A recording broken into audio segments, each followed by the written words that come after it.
Jack Webb, 97 meters underwater, no oxygen, no fins, with only what he brought with him. In Jack's case, massive cojones, a love of diving, a desire to achieve, a desire to push the limits, and discipline. You're going to love this one. I really love chatting to this guy, and I know you're going to want to hear from him. As I said, he's a proper far North Queenslander. He's the national freediving champion. His personal best is 97 meters on one breath.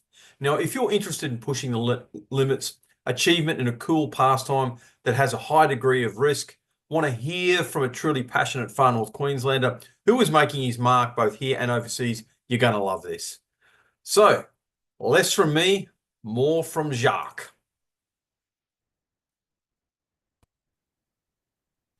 You started off spearfishing for crays and tucker, and Yeah. you ended up pretty much diving for a living. So, mate, tell us about that.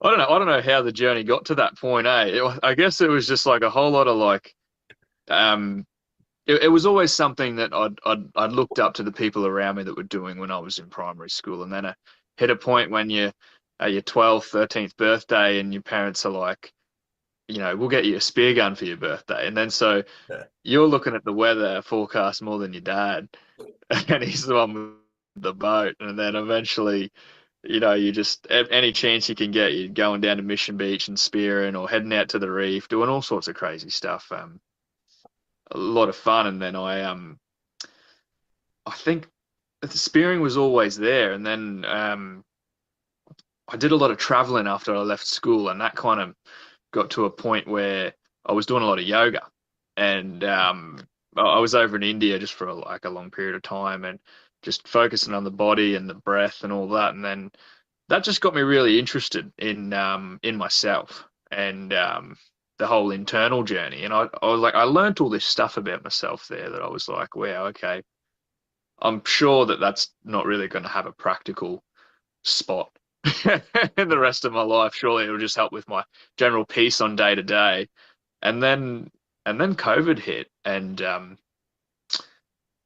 my parents live about 45 minutes from the lake, up in Lake Eacham there. And then I was like, I'm just going to use this as a great opportunity to just dive.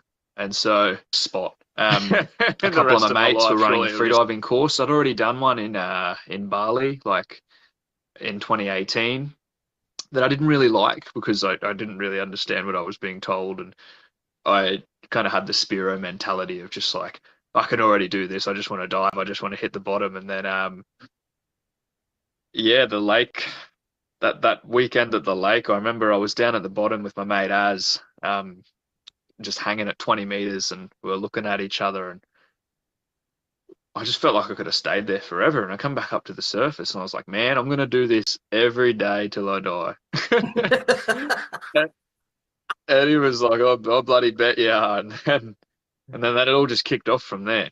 Um, yeah, I was rounding up whoever I could at any point to just teach them. I just wanted to share it with people. I was like, right, like Oh, I want to I want to show you how to do this so we can do this together. And we're gonna do it. And everyone was really getting around it. It was awesome. Um, and then I decided wanted to um get my instructors so I could actually teach people and learn how to teach people how to do it. And then so I went and did that in South Australia. And then at that point I was diving to about 40 meters deep by that point.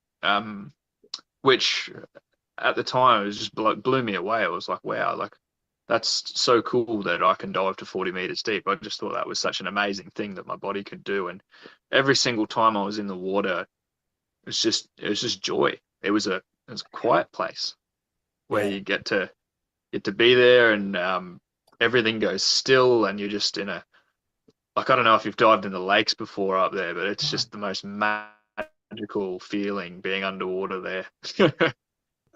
But mate, Yeah. look, it really is. That really is, to quote my favorite dad in the galaxy, Darth Vader, impressive, most Yeah. impressive. And you've kind of like the thing I like about this is you've got something you're passionate, you found something that you truly love and you're passionate about, right? And it's like, boom, okay, this is it. This is me. Not many people Mm, actually find that. So that's mm, big tick number one. Big tick number two, you get kind of evangelical about it. You're out there, like mate, you're St. Paul. You're out there going like, you got to try this. The scales are falling from my eyes. This is so cool. Like, come with me on this journey. Like, if you could only see what I saw and understood what I saw, like it's life-changing shit. Number mm. three, so and again, that's uber cool. Number three, you've turned it into a living. Like it's something that you can do for a crust. Like, So that's to me, having ticked so many boxes, that's kind of awesome. Can you tell me, can we digress from the really cool side to the practical bit? Can you tell me how you mm. made a business out of it? Like, how did you end up making a quid out of this? Oh, bloody, I'm just going to bring up your website while you're talking so people know what I'm talking yeah, about. yep. So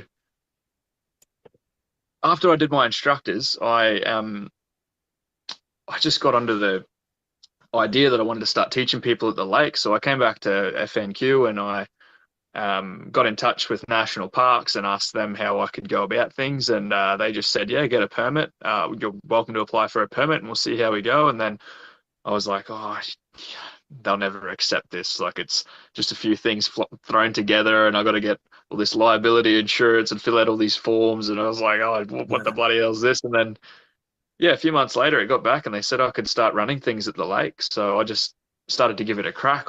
I pulled in mates and um, was offering kind of like discounted courses and stuff for groups and whatnot. And all of a sudden, like I had people writing nice Google reviews about it, and the feedback people were giving was incredible. I was like, right, okay, people really must like this. And when you start teaching something, there's always going to be a bit of fear there. Like there's always going to be a bit of, and you're charging money for it as well. You're Yeah. like, there's always a bit of imposter syndrome and everything creeping in, and you're like, does anyone understand what I just said? And then, but people were saying that it was changing their lives. People were telling me that they were like leaving their jobs, breaking up with partners, changing cities. They're like, yeah, that weekend, like I just some answer came to me, and then I just went for it. And I was just like, wow, this thing's awesome. It's really a good tool. Like it's something that um, the joy of teaching it, I guess, is in a single dive, you can watch somebody with all these limiting self-beliefs and all these you can see it in their eyes. They're not really confident with what they're about to do, and they're like, "How could I ever do something like this?" And then they go underwater and they do a 12-meter dive or something, and they come back up and they're like, "I just did that," and this light just changes in their eyes, and then that person's life changed forever. That's a good little spark from there onwards, where they're like, "Cool, like I I can do things," and that's so rewarding. Hey, is just seeing the stoke that people get from uh, being able to pull themselves together and do something that we've all got the ability to do that we just don't really spend enough time doing, and it's pretty cool And to it's see funny because people access that. you've got to go to the edge. Like you got to go to the edge of you got to challenge yourself. And if you don't go to that point, you're just not going to get there. But you actually, and I'll kind of like round up the really businessy side of things on this, like without going into the specific details. Like you're making a living out of this, aren't you? So you've translated, and this is one of the other things I want to get across to people. It's like if you find something you're truly passionate about, you can make a quid out of this. You know what I mean? Mm. So you're actually making a living out of this, right? Yeah, yeah, 100%. That's my income. It's teaching people to free dive and running retreats and coaching and all that. Yeah. Yeah, good on you. But okay, so like what is in your head specifically when you get in that water? Like what's going on with you? Honestly, like it's not the most exciting thing. It's a whole nothing. I hit the water Zen. and I go blank. Yeah, you go blank. For me, like it's a moment, or I find it very difficult when I'm on the land and doing things to just remind myself to take a moment where it's just me and my thoughts can have permission to stop. There's always something I should be doing, or the next thing I should be planning, or just being self-employed and all that. There's always something you should be doing. Staying hydrated, talking to mates, getting to nature, all that, getting enough sleep, bloody, ticking all the boxes. But in the water, it's kind of just like Doesn't matter. I give myself permission to do nothing. And so on the surface, actually, the bit before the dive um, is probably one of the most magical bits because you get to sit there and you get to just gather as much joy as you can. So my best dives have always been and will always be in the lake. Even though it's not the deepest, they're the most joyful dives for me because I'm just surrounded by my bloody element, which is just the water and the rainforest.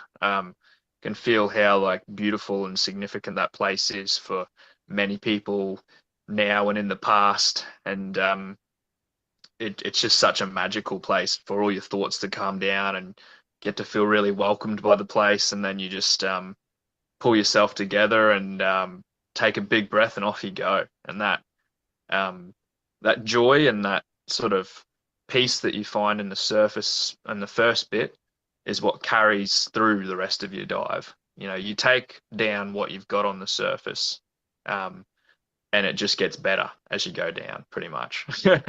Yeah. That's Yeah. that's the cool bit. Yeah. And look, I get that, but for me, the extra caveat is because I learned to dive up in the Straits with all the people up there, and I got a simple Mm. rule: if I get wet, something dies, and I eat it. Yeah, But I yeah. do get, but I do get the peace up there. But the funny thing is, never having really dived the lakes, it's directly the opposite. It's very peaceful in salt, don't get me wrong, but it's Mm. noisy. Like when you get Mm. down and you sit on the bottom, you can hear the fish. I mean it. Like you can Mm. hear them. You can hear them doing their stuff. You can hear the parrotfish grinding away at the coral. You can hear the other little fish flicking away. You can hear them. And look, they're not talking to each other, but they have forms of communication, like even if it's just an alarm call that there's a shark or a human or something there, they're communicating Mm. to each other.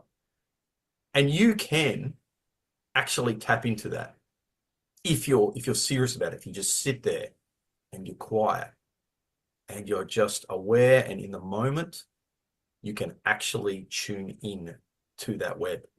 I get it. Mm. Like 100%. Yeah, I get it. yeah, So, yeah. No. for me, it was kind of like really, really different with that. But look, you're a national champion in a relatively obscure but truly challenging, and frankly, it's not dangerous, but it's got a degree of risk to it. So Mm. we've discussed this from both sides. Is it more physical or is it more mental? Like, what Mm. part of training do you really focus on? Mental. Like, sure, the physical side of things, that it's definitely, I spend 20, 30 hours a week training that. But a lot of it, you'd be surprised, to a specific point, is just mental. Like, you could get somebody who's quite unfit, but is just comfortable in the water, and take them away to, let's say, the lake, take them away to Egypt, the Philippines. And if they wanted to dive every day, 2 days on, 1 day off for a year, I'd probably expect to see them somewhere between 60 and 80 meters deep, um, quite easily without their fitness changing. Say that they could come off diving every day and eat whatever they want, not do too much other exercise. Like, it's to get to that point is actually quite mental. From there onwards, there is a little bit of physical fitness involved, particularly if you go into like the fin disciplines or the no fin disciplines. Like, yeah, that's quite hectic, but it's it's very much mental and very much nervous system. For me, it's all about the nervous system, and just like training is just allowing your nervous system to be in the best place so you can have the most positive experience while doing it. so that after your brain says it's a positive thing and it's going to allow you to go further and sink further into it. It's like it's a really hard one to explain. But if you have bad experiences, your body will not let you go deeper. Your body will not let you hold your breath for longer. Um, that's why it's something a lot of freedivers will understand. Like if you progress too quickly, say, I knew someone who was training their breath hold quite a bit, and they got up to about if you have bad experience in the space of 2 months or so, from only having a 3 minute breath hold to up to that, and then they pushed to that point, and then they had a little bit of time off, and they came back and they couldn't hold their breath for more than 2.5 minutes because the nervous system was just like it hadn't had enough time to really let that sink in that was a normal thing. Yeah. So yeah, your body adapts and your mind adapts to what you do with it all the time. So it's not like you just jump in and be like, all right, let's see how deep we can go. It's like hundreds, thousands of dives just repeating. And yeah, it's a bit weird like that. It's like imagine if you took a sprinter, for example, and you got him to the end of the race, and the first thing you asked him was, "Oh, how was that? Did that feel good? Was that all right? Like, did you have a nice time?" Like that. it's a bit like that with freediving. It's yeah. At least that's my approach with it anyway. Train hard and enjoy it. Yeah, 100%. You got to love it. Like if you got to get that relationship right. Like sometimes you have to be a bit of a tyrant with yourself and go, all right, asshole, you are going to go swimming today. You're going to do a kilometer. You're going to do this. But if you're cracking the whip over yourself all the time and you stop loving it, you've defeated the purpose. You're not going to do it. You can't be a tyrant to yourself all the time. You know what I mean? There's only so much. Like, and I'm a big believer in discipline, Jack. Like 100%. I am really big on discipline. But you've got to get that balance. You've got to get that balance.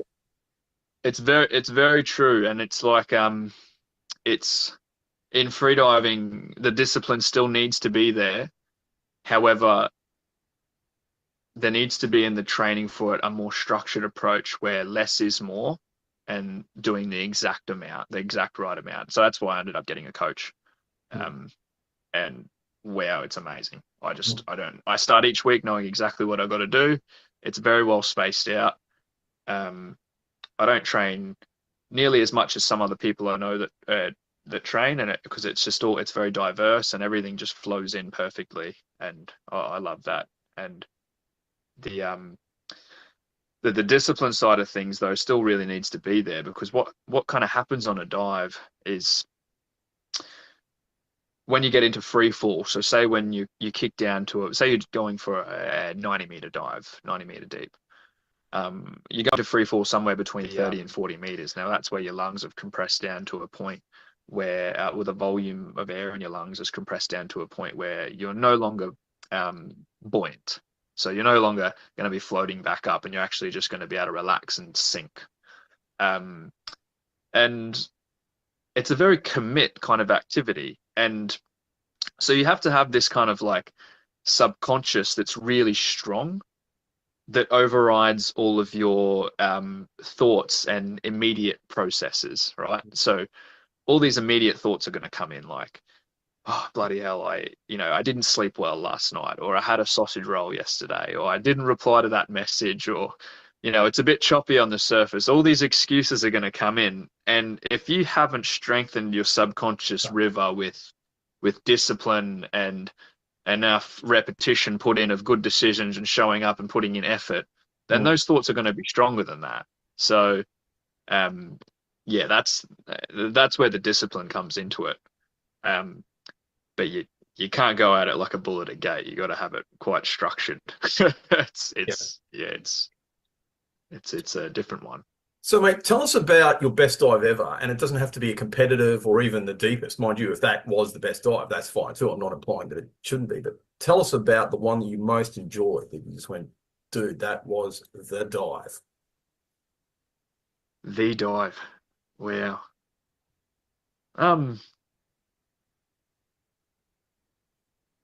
Honestly, I'd probably say that my deepest dive was my best dive. Like, in fact, no. I have two. I have my favorite pool dive and my favorite depth dive. Um, my favorite pool because we actually spent a lot of time training in the pool doing swimming distance, right? So that was in a competition last year up in Mossman actually, and it was it was 200 meters underwater, and uh, in a big swim in the pool, like you want to quit the whole time because Yeah, the surface is right there. It only takes you a second or two if you want to quit. that's And right. that was just a really beautiful flow state moment. I had a lot of friends come and watch me, family, and um, it was awesome. It was just a really long dive in terms of time, and it was yeah, quite a good distance dive as well. Um, I just overcame a lot in that dive and just managed to not react to all the sensations in my body and just keep kicking along, which was really beautiful. It was a Yeah. good just a beautiful moment. And favorite depth dive was probably a 97 meters with bifins back in May this year. Yeah. Oh yeah, that was incredible. It was just like it all just happened right in front of me. I was like on the surface just thinking like, oh, there's no way this dive is going to go to plan. All my mind was just like, oh, you're going for a national record here. Like you're gonna bloody muck this up. And the whole way down until about 80 meters deep, my mind was telling me to quit. It was like just you're gonna bugger up your equalization. You got too much tension in your chest. You're not kicking in the right way. You're not falling in the right way. You know, you only got 7 hours sleep last night. You should have got eight. Like all this stuff, and it was all over the shop. And then I heard my alarm at 80 meters, and then that next little bit was just incredible. That last little bit at the bottom, I hit it and turned, and then kicked back up. I just felt really strong, really in control, and it just made me realize again, just humbled by how much our mind in day to day limits us from like, that's there all the time. It's not just there on a dive. That mind is there all day, every day, just trying to pull you away from what you're capable of. So, um, yeah, that those dives are the best for me. Um, the ones where you can break through the mind, because yeah, that's the most rewarding for sure. You've said on your website,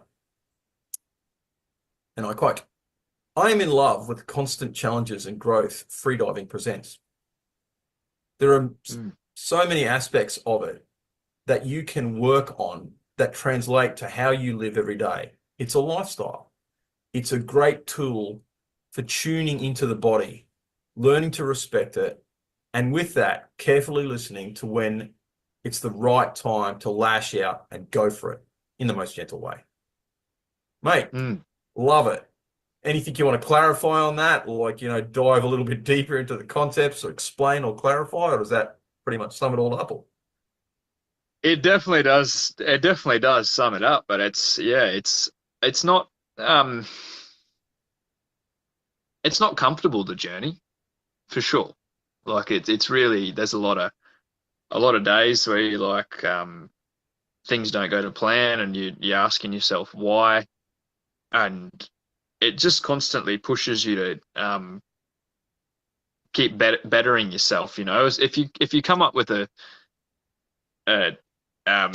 solution in your mind and oh, I've done that, that's me now, and you identify with it, and you go back and try to do it again and use that identification as your tool, it's not going to work. You've just got to be willing to show up and do the hard work every time, just turn up. and that's each day that's going to look different.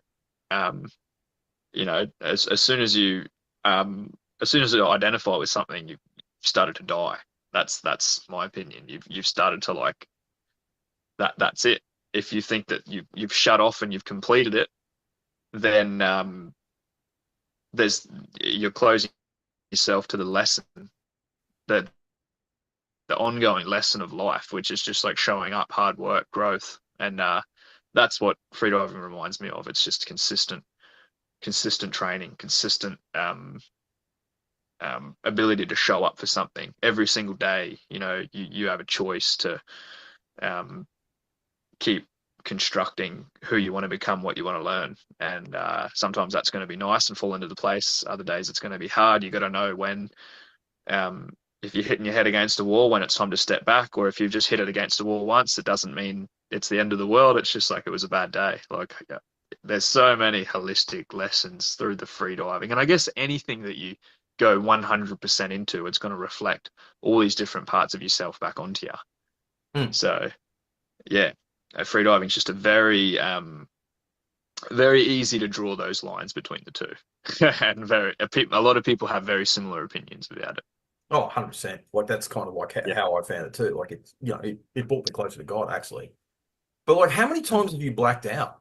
I gotta ask. I, I never have, actually. I've never lost consciousness. I've at the end of a dive, actually at the end of that pool dive I did, in the competition, the 200 meters one, I almost did, just because I decided to change the way that I recovery breathe, which is after you finish a dive, you have a specific way of breathing that you're supposed to keep consistent to make sure you get your oxygen levels back up as quick as possible. And for some reason, a week before, I'd changed it, so I was actually quite low oxygen at that point, and then I kind of just didn't do anything, and I wasn't recovery breathing. So I started to lose control of the body, and but I started breathing, and I brought it back before anyone had to intervene. It's a really funny video, actually. It's on film. I'll link you to it. It's pretty funny. It's got a few million hits on fucking all those. I think it's on my mate's Instagram account. But yeah, it's I've never actually blacked out. It'll happen at some point. Yeah. But I take things nice and slow in my progression, put it that way. But it's bound to happen. I'm getting to those depths now where, you know, you make one little tiny wrong decision about how you're feeling on the day, and then all of a sudden you've got 100 meters to swim back up above you, and Which isn't good, and I haven't got gills. Like, I'm good at this, but I don't have gills. It doesn't happen often, but when you get caught at the bottom at those depths and you got to swim back up, and you don't feel like it, you don't have a choice. You've just got to keep going. And you're always going to want to get to the surface. Maybe at some point you just don't have enough left. But yeah, that hasn't happened to me yet. Give us your last insights, bro. Last insights on. It's an interesting one. Like, I don't know if I had to say anything to anyone. Just bloody go out there and drink some coconuts, go for a swim in the creek, and bloody go have fun in the ocean. Just do it. Yeah, just get out there. Because we're in God's own country. We're in God's own country. Like, we kind of take it for granted. You know what I'm saying? Oh, Far North Queensland is the best place on the planet. Like, if the world was going to end in 7 days, I'd head back to Far North Queensland. That'd be it. That's all I want to do. And every second I'm away from it, I miss it so much. If the lake was 100, 120 meters deep, I'd never leave. That'd be it. So you're over in Scotland now, over there with your missus, I think. And so, like, when you get back? So if people want to come diving with you. Mid-December. I'll be back for 4 or 5 months before next depth season. So, yeah. Fantastic. I can't wait. Oh, it'll be beautiful. It's a really beautiful time in FNQ. When that rain starts and the water just gets flat, it gets so quiet. 100%, bro. Oh, Rusties will be full of fruit. Oh, yeah. Can't wait. Bloke's a walking advertisement for Far North Queensland, but that was a dead set cool interview. And what you see is what you get. Like, he's a genuine guy, and you saw the footage there. He's barefoot diving to 97 meters. He's amazing. Hope you enjoyed that as much as I did. I've got some small edits that I'll put out bit by bit, because this has actually been, I released another short edit before and it was quite popular. So I'll keep those little edits coming out because you guys seem to like them. Thank you. Like, share, follow, tell your friends. See you all next